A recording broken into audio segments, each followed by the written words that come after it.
Hello there, welcome to Inchcombe Island. Chinese lady here.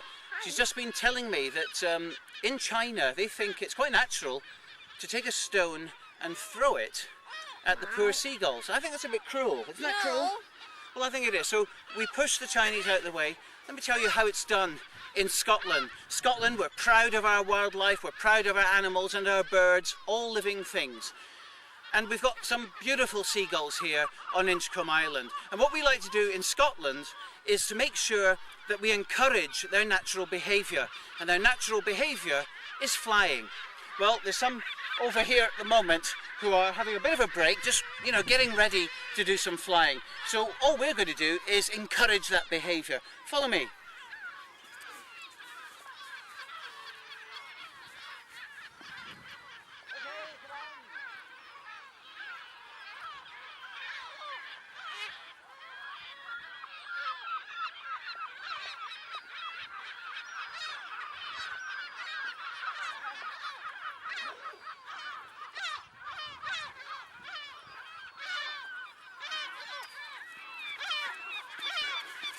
So there you are, actively encouraging the birds to fly in Scotland.